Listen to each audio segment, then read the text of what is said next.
Hello, I'm Raymond. I'm a sports photographer based in Edinburgh, and I'm going to take you through a day in the life as a club photographer at a Scottish Premier League football team.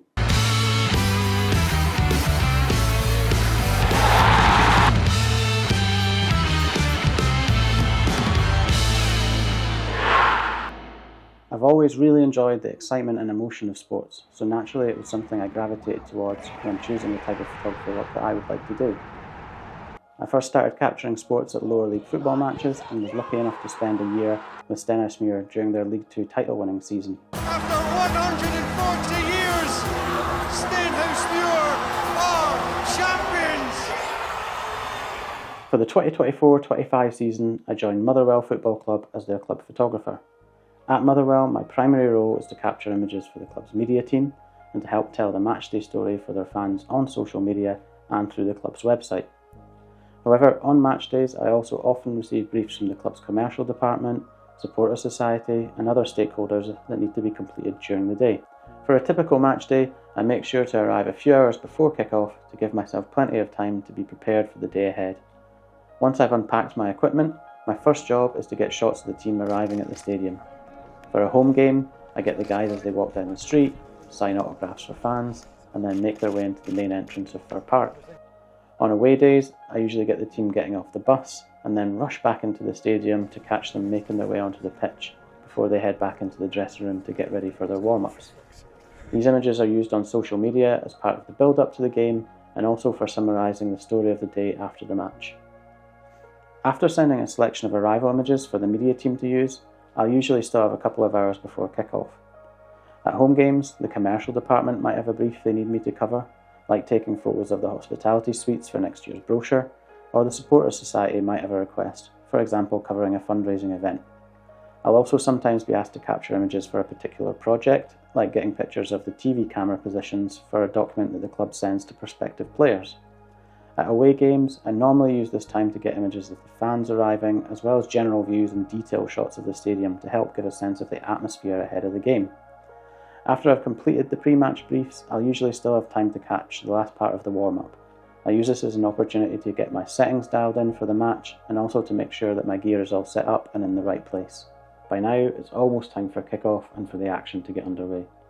When we're at home, I'll position myself in front of the tunnel so I can get pictures of the mascots coming onto the field with the players. It's nice for the club to be able to share these with the mascots' families.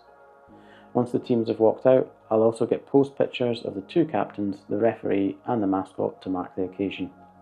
For away games, I'll most often be in my position behind the opposition goal at this point, but I'll occasionally stay around the dugouts if something interesting might happen.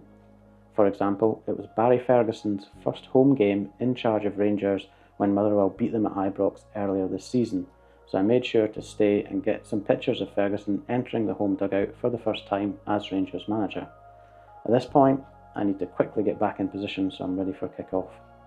I always hope that the teams don't decide to swap ends at this point, as it's a real pain for the photographers who have to quickly run up the touchline to get back into the right position. Once the match kicks off, I have a few different jobs to do.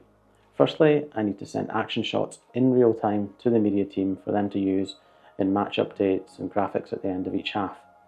During the match, I use an iPad to wirelessly connect to my cameras and download selected images.